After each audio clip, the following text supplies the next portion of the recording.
मानसशास्त्रज्ञ कार्ल जंग यांनी एक विलक्षण विचार मांडला की आपल्या जन्मवर्षाच्या शेवटच्या आकड्यातच आपल्या व्यक्तिमत्वाची ऊर्जा, जीवनाची दिशा आणि अंतर्मनाचं प्रतिबिंब दडलेलं असतं.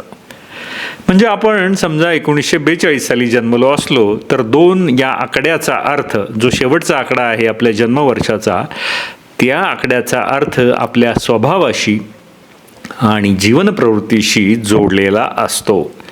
ही थिअरी केवळ आकड्यांची नाही तर आपल्या आयुष्याचा एक आरसा आहे, जी आपल्याला सांगते की आपण का असं वागतो, जे काही वागतो ते, किंवा काही गोष्टींमध्ये आपल्याला ओढ असते आणि काही अनुभव आपल्यावरती खोल परिणाम करतात.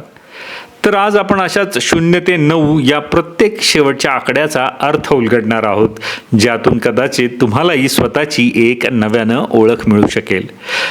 एक आकडा काय सांगतो तर तो आहे स्वतंत्रतेचा आवाज. 1 या आकड्याचं मानसशास्त्रीय स्वरूप काय ते बघूयात. कार्ल जंगच्या मतानुसार 1 हा आकडा व्यक्तीच्या आत्मशक्तीचं, स्वाभिमानाचं आणि आत्मनिर्भरतेचं प्रतीक आहे. ही संख्या आपल्याला मी कोण आहे, माझा स्वतःचा मार्ग कुठे आहे असे प्रश्न विचारायला लावते. 1 म्हणजे एकटेपणा नव्हे, ती स्वतःची ओळख असलेली अस्मिता आहे. 1 या आकड्याच्या मूलभूत ऊर्जा काय असतात, म्हणजे 1 आकडा ज्यांच्या जन्मवर्षाचा शेवटचा आकडा आहे त्या लोकांची लक्षणं काय आहे. त्यांच्याकडे नेतृत्व गुण असतात. हे लोक कधी ना कधी इतरांसाठी निर्णय घेतात, मार्ग दाखवतात.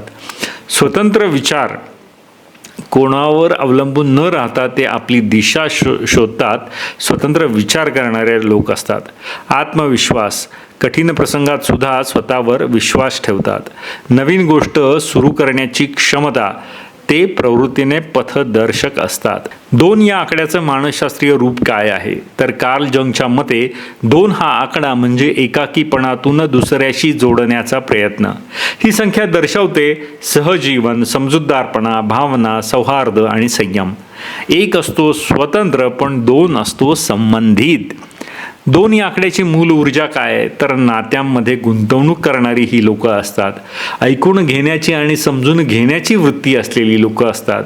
समेट आणि समंजसपणा राखण्याचं सामर्थ्य यांच्याकडे असतं. मनाची नाजूकता पण त्यातूनच येणारं भावनिक बळ त्यांच्याकडे असतं.